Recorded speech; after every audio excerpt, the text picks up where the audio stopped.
Bonjour et bienvenue pour ces nouvelles news de la paracha de la semaine, paracha de Vaishlach pour Torah Box. Massacre de l'État islamique dans une mosquée du Sinaï. Donald Trump fait performer la bourse américaine. La voiture autonome va sauver des millions de vies. Alors cette semaine, paracha de Vaishlach, Yaakov débarrassé de Lavan qui veut retourner dans son pays et qui va se confronter avec Esav, l'ancêtre d'Édom. Alors, cette semaine, une fin de semaine très ensanglantée, dramatique en Égypte avec le plus grand, le plus tragique attentat de l'histoire moderne de l'Égypte. Plus de 300 morts, près d'une trentaine d'enfants, un scénario affreux, des gens qui en pleine prière, une première explosion, des dizaines, alors 20, 30, 40, on ne sait pas bien combien de soldats de la branche égyptienne de l'État islamiste qui viennent armés et qui tirent sur tout ce qui bouge. Tous les gens qui essaient de s'échapper, un massacre absolu. Et un lien à faire avec notre paracha. Alors, depuis quelques semaines, on explique comment le monde finalement se sépare entre Israël, donc Yaakov, qui va devenir Israël dans notre paracha de cette semaine. Derrière, Esav, intéressé par la matérialité et qui a à sa disposition la force, d'accord ? C'est ça la bracha d'Yitzhak, qui va vivre à la force de son épée. Et parallèlement à ça, on a Ishmaël qui essaime et qui a Yad Kolbo, c'est-à-dire qu'il est en permanence en train de piquer. Et donc là, on voit dans la paracha de la semaine comment Yaakov a cherché à protéger son camp. C'est-à-dire qu'une fois qu'il arrive en face d'Esav pour se battre, alors il sépare son camp en deux, en se disant que de toutes les manières, il prendrait ses responsabilités, il irait se battre, et que derrière, eh bien, au pire, il serait tué, il tuerait, mais parce qu'il savait, en fait, il y a un midrash qui explique qu'il allait mourir le même jour.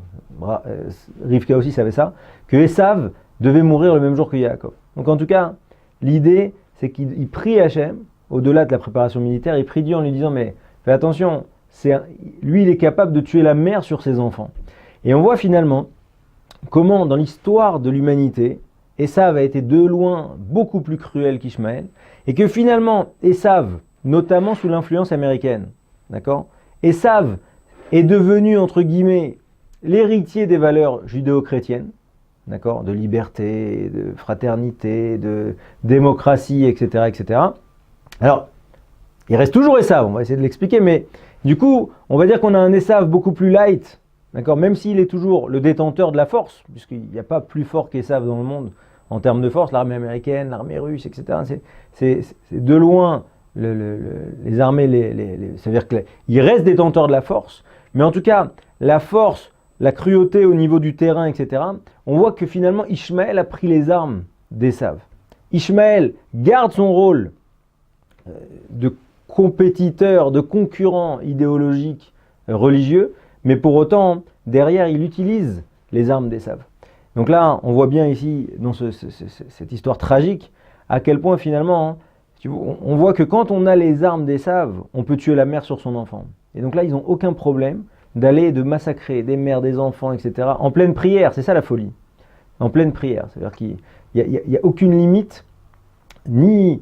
ça veut dire que l'ordonnancement, la gageure religieuse, qui est de dire finalement, parce que là c'est une mosquée soufiste, donc qui est un bras de l'islam beaucoup plus mystique, d'accord, défié par l'État islamique, qui normalement s'en prend en Égypte aux Coptes, donc à l'église, aux chrétiens coptes, et bien là, ça va beaucoup plus loin, ils s'en prennent à leurs propres frères, parce que justement, pour cette idéologie religieuse, on n'a pas de problème à utiliser toutes les armes mises à disposition par Esav, à savoir les armes de guerre, mais aussi les moyens de communication. C'était toute la force de l'État islamique, à savoir cette capacité justement à diffuser, à communiquer pour s'attirer de nouveaux soldats.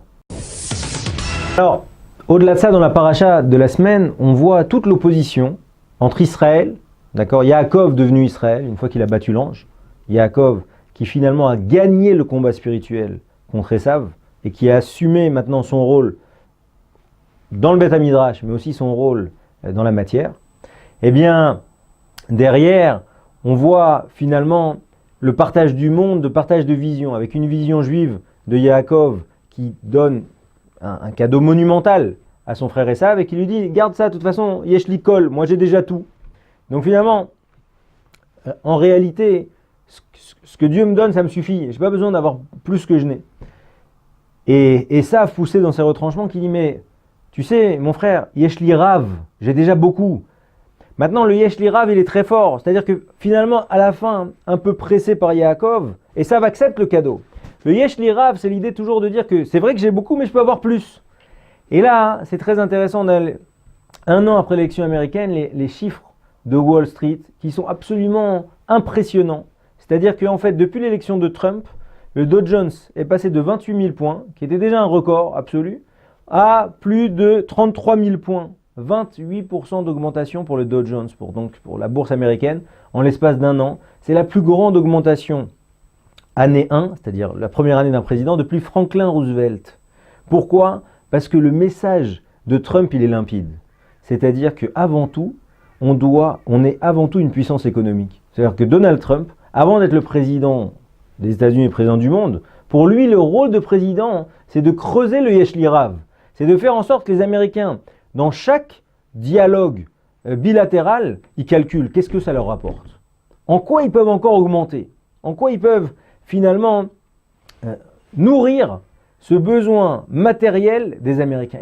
Et ça, la force de Donald Trump, et c'est en ça qu'il est vraiment Esav, il reste vraiment Esav, c'est qu'il assume cette posture. Et pas dans la liberté, le rôle international, mais avant tout, qu'est-ce que ça nous rapporte?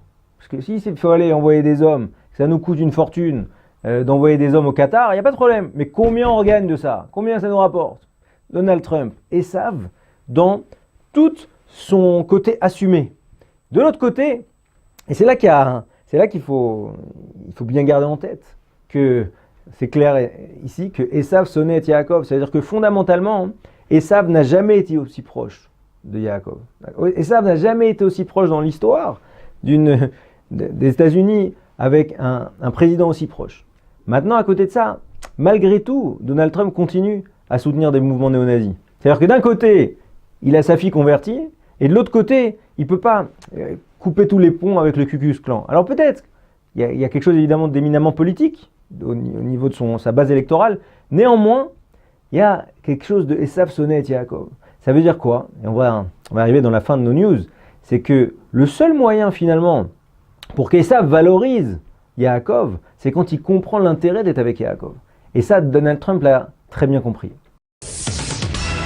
Alors cette semaine, et on pourrait dire ça quasiment chaque semaine, cette semaine c'est Mercedes qui a annoncé la création d'un centre de recherche et développement en Israël. Alors ce qui est assez amusant, c'est qu'Israël, en quelques années, est devenu le centre technologique du monde automobile.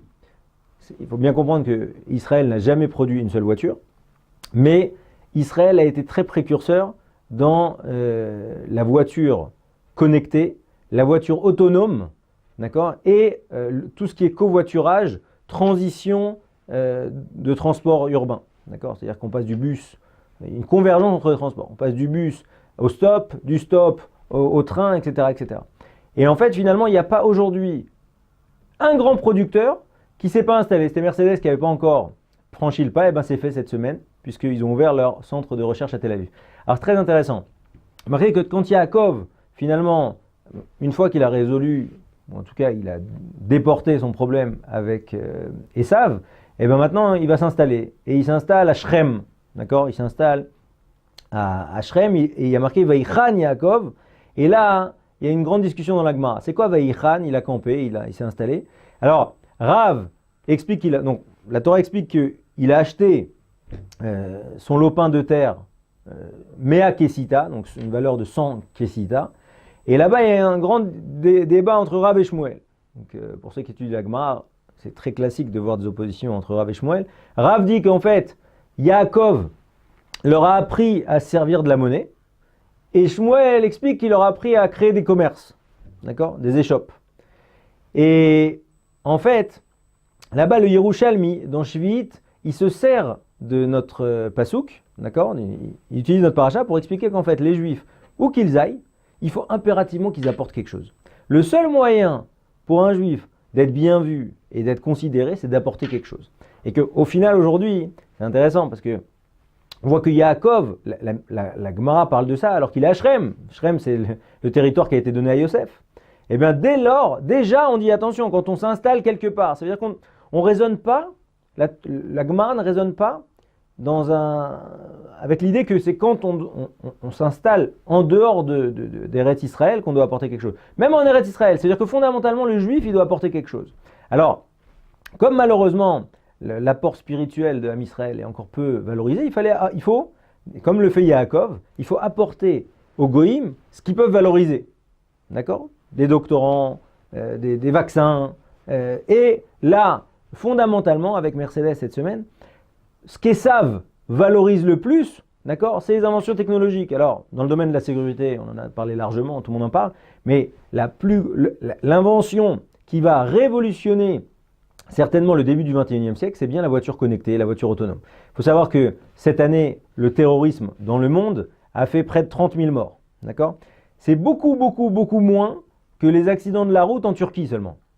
Donc il faut comprendre que la voiture connectée, c'est la promesse que par des gestions de satellites et avec des voitures qui se conduisent toutes seules, il y a de très bonnes chances qu'on réduise de 90% les accidents de la route. Il y a 1,5 million de personnes qui meurent sur la route chaque année.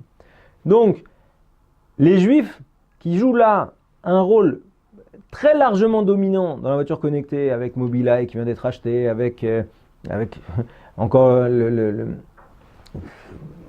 on ne peut pas tous les citer, toutes les startups qui sont impliquées là-dedans, mais en tout cas, l'idée que l'image d'Israël, l'image de l'âme Israël passe aussi par ces inventions, et ça c'est Yaakov qui nous l'explique.